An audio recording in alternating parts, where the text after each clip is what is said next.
नमस्कार, आप देख रहे हैं डीडी न्यूज। मैं हूं रेशमा आपके साथ। आइए नजर डालते हैं इस वक्त की हेडलाइंस पर। बॉर्डर पर बाज नहीं आ रहा पाकिस्तान। कुपवाड़ा, उड़ी और अखनूर क्षेत्रों में किया सीजफायर उल्लंघन। भारतीय सेना दे रही है मुंहतोड़ जवाब। राजस्थान में अंतर्राष्ट्रीय सीमा पर बीएसएफ को मिली बड़ी सफलता। घुसपैठ की कोशिश करते एक पाकिस्तानी रेंजर को पकड़ा, पूछताछ जारी।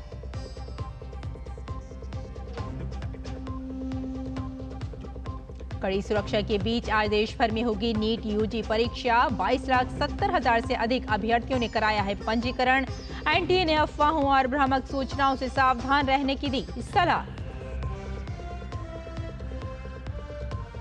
और सिंगापुर के आम चुनाव में सत्तारूढ़ पीपल्स एक्शन पार्टी पीएपी ने शानदार जीत दर्ज की। प्रधानमंत्री नरेंद्र मोदी ने सिंगापुर के पीएम लॉरेंस वोंग को दी बधाई। और अब समाचार विस्तार से। अपनी नापाक हरकतों से बाज नहीं आ रहा है पाकिस्तान। लगातार सीज फायर का उल्लंघन कर रहा है पाकिस्तान। जम्मू कश्मीर के कुपवाड़ा, बारामूला, पुंछ, राजौरी, मेंढर, नौशेरा, सुंदरबनी और अखनूर के आसपास के इलाकों में नियंत्रण रेखा के पार पाक सेना ने फायरिंग की। पाकिस्तान ने बिना किसी उकसावे के छोटे हथियारों से गोलीबारी की। वहीं भारतीय सेना ने पाकिस्तान की गोलीबारी का मुंहतोड़ जवाब दिया। राजस्थान के श्री गंगानगर में भारत पाकिस्तान अंतर्राष्ट्रीय सीमा पर सीमा सुरक्षा बल यानी बीएसएफ ने बड़ी सफलता हासिल की है। सूत्रों के मुताबिक श्री गंगानगर इलाके में बीएसएफ ने पाकिस्तानी रेंजर को पकड़ा है। पाकिस्तानी रेंजर से पूछताछ जारी है ताकि उसके इरादों का पता लगाया जा सके। और जानकारी के मुताबिक ये कार्रवाई उस समय की गई जब पाकिस्तानी रेंजर भारतीय सीमा में अवैध रूप से प्रवेश करने की कोशिश कर रहा था। सूत्रों के अनुसार बीएसएफ के जवान सीमा पर गश्त कर रहे थे, तभी उन्होंने संदिग्ध गतिविधि देखी। सतर्क जवानों ने तुरंत कार्रवाई करते हुए पाकिस्तानी रेंजर को पकड़ लिया। घटना के बाद श्री गंगानगर और आसपास के सीमावर्ती इलाकों में सुरक्षा व्यवस्था को और ज्यादा सख्त कर दिया गया है। बीएसएफ ने अतिरिक्त चौकसी बरतने के निर्देश जारी किए हैं ताकि किसी भी संदिग्ध गतिविधि को तुरंत रोका जा सके। स्थानीय प्रशासन और खुफिया एजेंसियां भी इस मामले पर नजर रखे हुए हैं।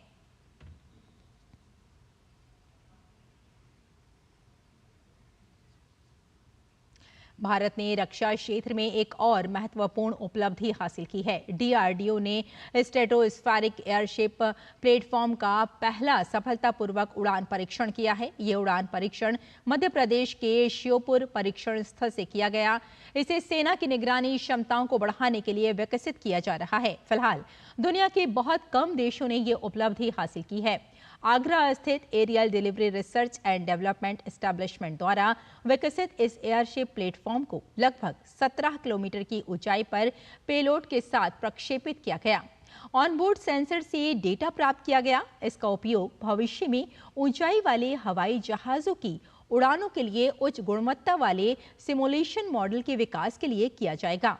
रक्षा मंत्री राजनाथ सिंह ने पहले सफल उड़ान परीक्षण के लिए डीआरडीओ को बधाई दी। उन्होंने कहा कि ये प्रणाली भारत की अवलोकन, खुफिया निगरानी और टोही क्षमताओं में इजाफा करेगी, जिससे भारत दुनिया के उन कुछ देशों में से एक बन जाएगा जिनके पास ऐसी स्वदेशी क्षमताएं हैं। देश भर के मेडिकल कॉलेजों के अंडर ग्रेजुएट कोर्सेज में दाखिले के लिए आज नीट यूजी परीक्षा 2025 का आयोजन होगा।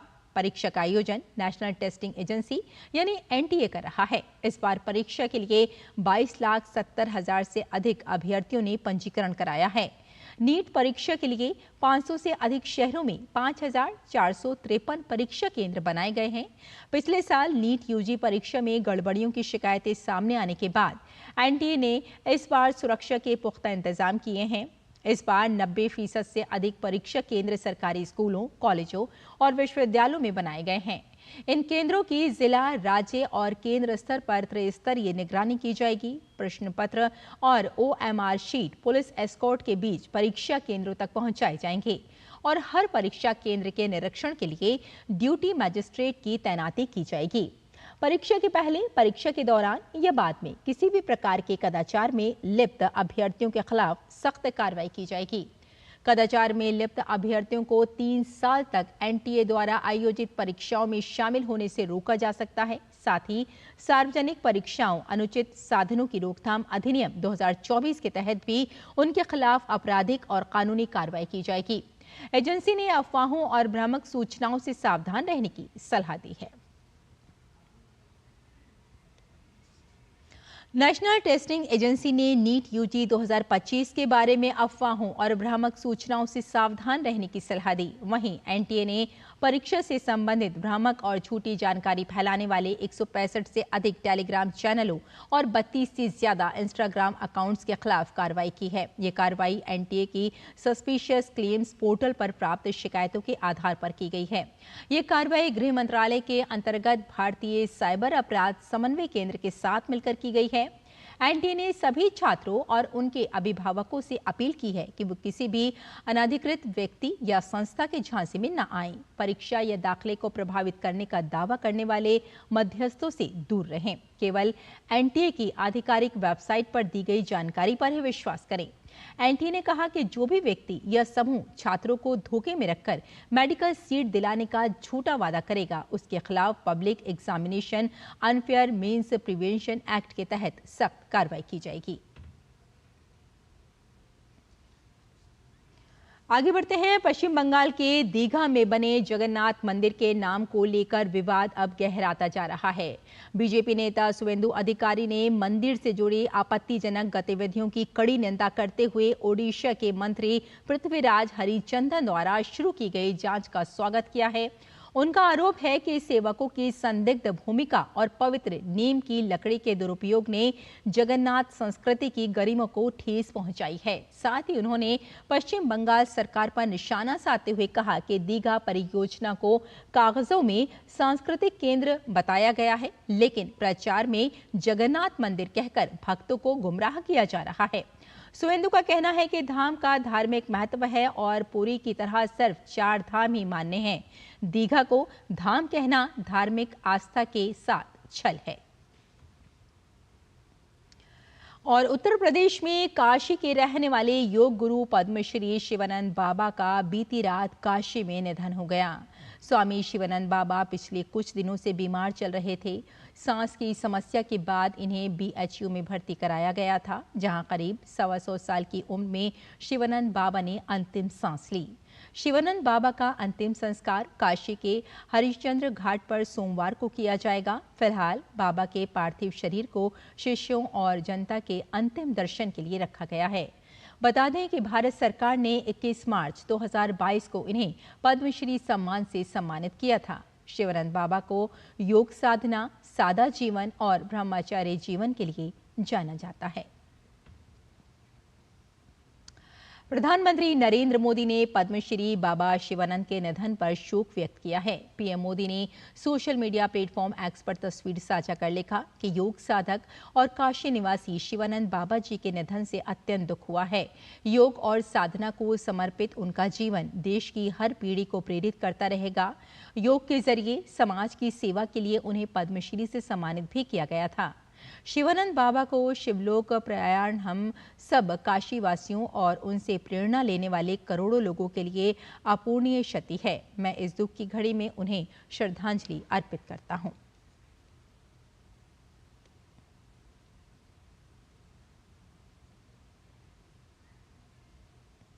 उत्तर प्रदेश के मुख्यमंत्री योगी आदित्यनाथ ने स्वामी शिवानंद के निधन पर दुख जताया। उन्होंने एक्स पर लिखा, योग के क्षेत्र में अप्रतिम योगदान देने वाले काशी के प्रख्यात योग गुरु पद्मश्री स्वामी शिवानंद जी का निधन अत्यंत दुखद है। उन्हें विनम्र श्रद्धांजलि। आपकी साधना एवं योग में जीवन संपूर्ण समाज के लिए महान प्रेरणा है। आपने अपना पूरा जीवन योग के विस्तार में समर्पित कर दिया। बाबा विश्वनाथ से प्रार्थना है कि दिवंगत पुण्य आत्मा को और उनके शोकाकुल अनुयायियों को ये अथाह दुख सहन करने की शक्ति प्रदान करे। ओम शांति।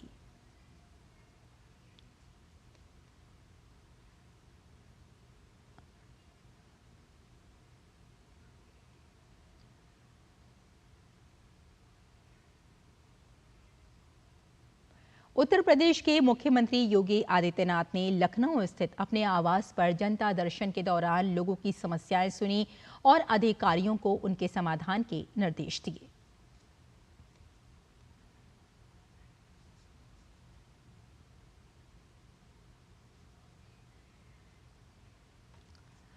सारनाथ से भगवान बुद्ध के पवित्र अवशेष वियतनाम पहुंच गए हैं। इस पवित्र अवशेष को केंद्रीय मंत्री किरेन रिजिजू के नेतृत्व में एक उच्च स्तरीय भारतीय प्रतिनिधि मंडल वियतनाम लेकर पहुंचा है। इस दौरान वियतनाम के ही चेमिन शहर थान टैम मठ में भगवान बुद्ध की पवित्र अवशेष का आशीर्वाद लेने के लिए भारी संख्या में श्रद्धालुओं की भीड़ उमड़ी। ये पवित्र अवशेष संयुक्त राष्ट्र वेसाक दिवस समारोह के लिए 21 मई तक वियतनाम में ही रहेंगे।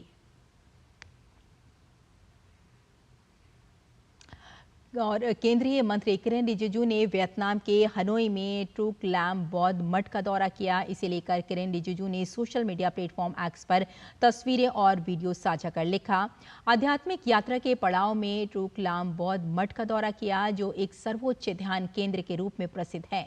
प्रकृति से घिरा ये मठ शांति में डूबा हुआ है। मैं भगवान बुद्ध की शिक्षाओं के साथ शांतिपूर्ण चिंतन के इस क्षण के लिए कृतज्ञ महसूस करता हूँ।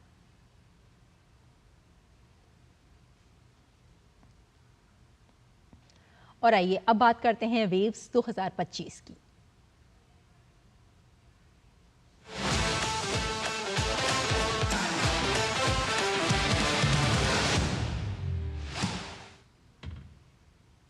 मुंबई में चल रहे विश्व ऑडियो विजुअल एवं मनोरंजन शिखर सम्मेलन यानी वेव्स का आज समापन होगा। जियो वर्ल्ड कन्वेंशन सेंटर में आयोजित वेव्स में कई सत्रों, पैनल, चर्चाओं का आयोजन किया गया।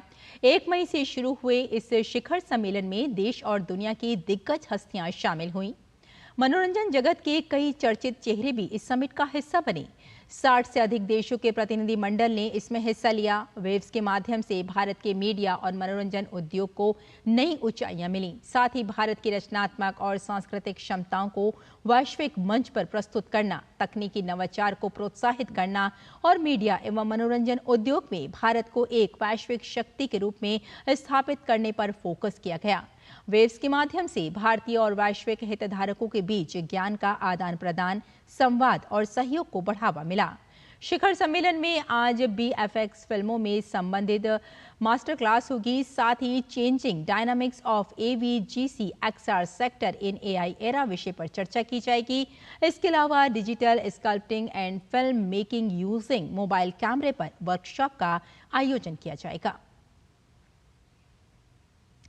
उत्तराखंड के 4 धामों में से एक श्री बद्रीनाथ धाम के कपाट वैदिक मंत्रोच्चारण और विधि विधान से आज सुबह 6 बजे श्रद्धालुओं के दर्शनार्थ खोल दिए गए।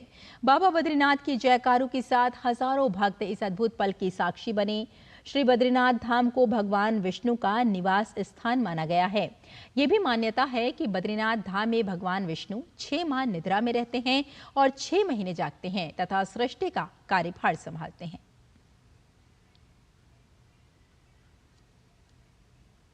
कपाट खुलने के साथ ही श्री बद्रीनाथ धाम पर हेलीकॉप्टर से पुष्प वर्षा की गई। इसके साथ ही गढ़वाल राइफल्स ने पारंपरिक धुन भी बजाई। मंदिर को करीब 40 क्विंटल फूलों से सजाया गया है।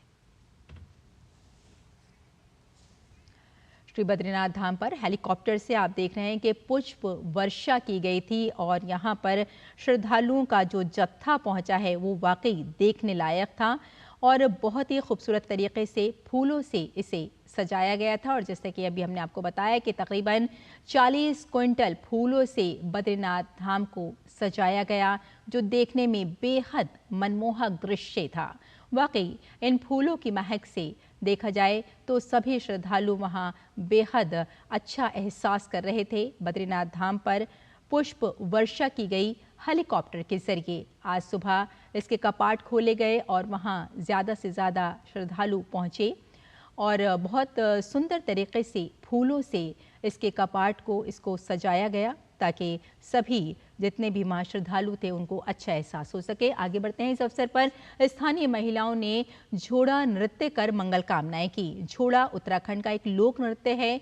झोड़ा नृत्य से पारंपरिक ढोल, संगीत, वाद्य यंत्र, हुरका का इस्तेमाल किया जाता है। उत्तराखंड में कोई भी शुभ कार्य करने से पहले झोड़ा नृत्य किया जाता है। यह नृत्य सामूहिक रूप से गोल घेरे में खड़े होकर एक दूसरे से हाथ व कंधा जोड़कर किया जाता है।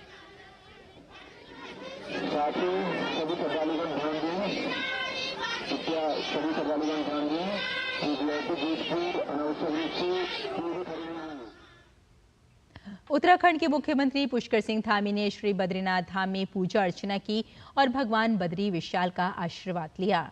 सीएम पुष्कर सिंह धामी ने सभी श्रद्धालुओं का स्वागत किया और कहा कि इस साल 4 धाम यात्रा को और अधिक सुरक्षित और सुविधाजनक बनाने के लिए विशेष इंतजाम किए गए हैं।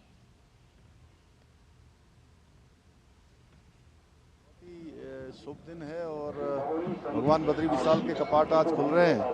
मैं सभी आने वाले तीर्थयात्रियों का, श्रद्धालुओं का, सबका देवभूमि उत्तराखंड आगमन पर, भगवान के द्वार पर पधारने पर सबका स्वागत करता हूं, अभिनंदन करता हूं और भगवान से प्रार्थना करता हूं कि सभी आने वाले तीर्थयात्रियों की, श्रद्धालुओं की यात्रा कुशलतापूर्वक संपन्न हो और यात्रा सबकी अच्छी हो। उसके निमित्त सारे प्रयास किए गए हैं, सारे प्रबंध किए गए हैं। यहाँ की यात्रा 4 धाम यात्रा, हमारे पूरे धामों की यात्रा, सभी यात्राएं थोड़ा कठिनाई में होती है, लेकिन उसके बावजूद भी ये कोशिश की गई है कि यात्रा कम से कम कठिनाई हो, यात्रा सुरक्षित हो। उस निमित्त सभी विभागों की समीक्षा भी की गई है और लगातार समीक्षा की जा रही है। आगे बढ़ते हैं। भारत अंगोला बिजनेस फोरम के दौरान केंद्रीय विदेश राज्य मंत्री कीर्ति वर्धन सिंह ने अंगोला के राष्ट्रपति का दौरा ऐतिहासिक और परिवर्तनकारी बताया। उन्होंने कहा कि अंगोला अफ्रीका की सबसे तेजी से उभरती अर्थव्यवस्थाओं में से एक है। साथ ही उन्होंने कहा कि भारत और अंगोला के बीच 4.2 अरब डॉलर का द्विपक्षीय व्यापार है।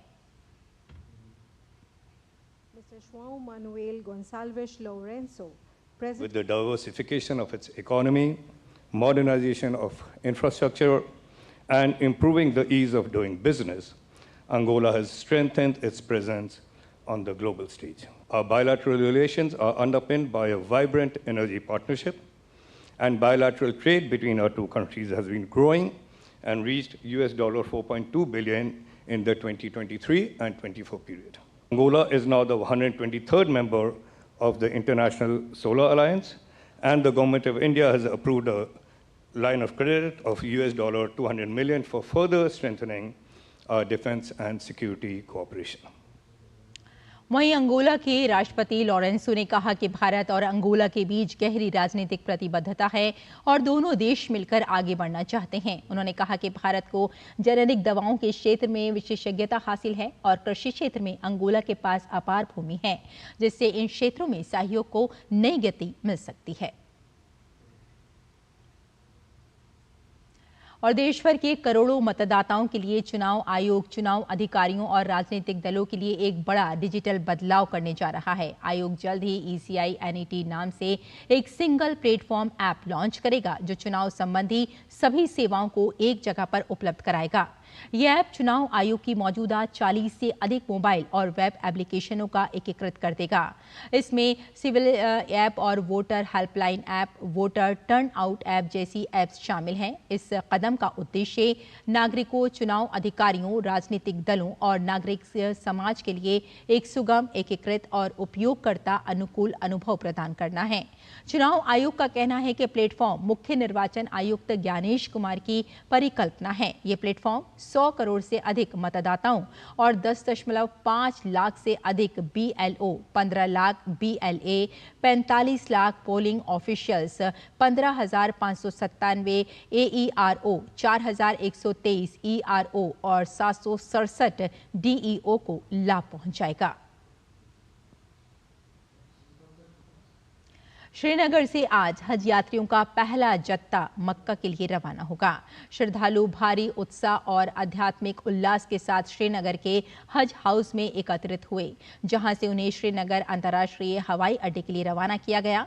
जम्मू कश्मीर के पहलगाम इलाके में हुए आतंकी हमले के बाद हज यात्रियों की सुरक्षा बढ़ा दी गई है। किसी भी अप्रिय घटना को रोकने के लिए सुरक्षा बल हाई अलर्ट पर है। अगली खबर का रुख करते हैं। जमीनी स्तर पर युवा प्रतिभा को पहचान देने और राष्ट्रीय और अंतर्राष्ट्रीय स्तर पर उन्हें सामने रखने के मंच खेलो इंडिया यूथ गेम्स का 7वां संस्करण का आज आगाज होगा। प्रधानमंत्री नरेंद्र मोदी वर्चुअल संदेश के जरिए इन खेलों का उद्घाटन करेंगे। ये खेल 15 मई तक आयोजित होंगे। ये पहली बार है जब खेलो इंडिया यूथ गेम्स बिहार में आयोजित होंगे।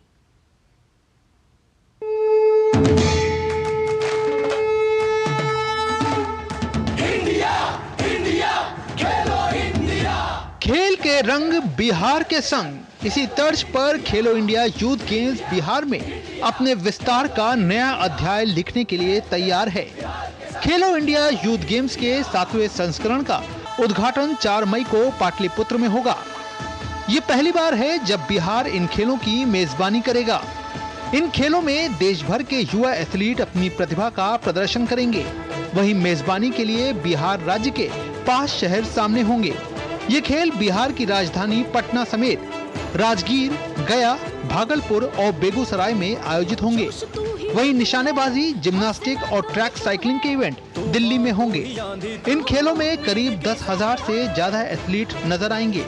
खेलो इंडिया यूथ गेम्स के सफर पर गौर करें तो इन खेलों की शुरुआत साल 2018 में हुई थी, जब दिल्ली ने इन खेलों की मेजबानी की थी। इसके बाद साल 2019 में पुणे में ये खेल आयोजित हुए, जबकि 2020 में गुवाहाटी, 2022 में पंचकुला, 2023 में मध्य प्रदेश और 2024 में तमिलनाडु में इन खेलों का आयोजन हुआ।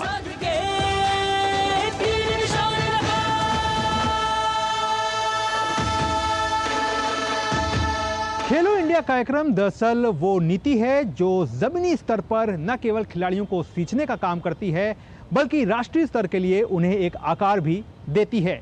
और इसी आकार के बल पर ये खिलाड़ी राष्ट्रीय स्तर पर पहले खुद को मांचते हैं और फिर अंतर्राष्ट्रीय स्तर पर अपनी पहचान बनाते हैं। और यही पहचान जो है वो उन्हें पदक दिलाने का काम भी करती है। कैमरामैन अरमान के साथ मैं गौरव कुमार, डीडी न्यूज़, दिल्ली। रोमांचक मैच में रॉयल चैलेंजर्स बेंगलुरु ने चेन्नई सुपर किंग्स को 2 रन से हरा दिया। चिन्नास्वामी में खेले गए इस मुकाबले में टॉस हारकर पहले बल्लेबाजी करने उतरी आरसीबी ने 20 ओवर में 5 विकेट खोकर 213 रन बनाए। आरसीबी के लिए बैथल ने 55, कोहली ने 62, जबकि रोमारियो शेपर्ड ने 14 बॉल पर 53 रन बनाए। जवाब में सीएसके निर्धारित ओवर में 5 विकेट गंवाकर 211 रन ही बना सकी। सीएसके के लिए आयुष महात्रे ने 94 और रविंद्र जडेजा ने नाबाद 77 रन बनाए। वहीं आरसीबी के लिए लुंगी एनगडी ने 3, जबकि कुणाल पांड्या और यश दयाल ने एक विकेट हासिल किया। इस जीत से 16 अंकों के साथ आरसीबी अंक तालिका की शीर्ष पर पहुंच गई है। आगे बढ़ते हैं। सिंगापुर के आम चुनाव में सत्तारूढ़ पीपल्स एक्शन पार्टी यानी पीएपी ने जीत दर्ज की है। पीएपी ने 97 संसदीय सीटों में से 87 सीटें जीतकर प्रचंड बहुमत हासिल किया है। ये पीएपी की लगातार 14वें चुनाव में निर्णायक जीत है। 2020 के चुनाव में पार्टी ने 83 सीटें जीती थी। 52 वर्षीय वोंग ने पिछले साल मई में ली हेसियन लुंग के पद छोड़ने के बाद नए प्रधानमंत्री के रूप में शपथ ली थी। वोंग और उनकी पार्टी पीएपी ने ये चुनाव ऐसे समय में लड़ा जब अमेरिका की टैरिफ नीतियों के कारण वैश्विक अर्थव्यवस्था में अनिश्चितता बनी हुई है। गौरतलब है कि पीएपी सिंगापुर की सबसे पुरानी और सबसे बड़ी राजनीतिक पार्टी है और देश की आजादी के बाद से लगातार सत्ता में बनी हुई है। अब एक बार फिर पीएपी को अगले 5 साल तक सरकार चलाने का स्पष्ट जनादेश मिला है।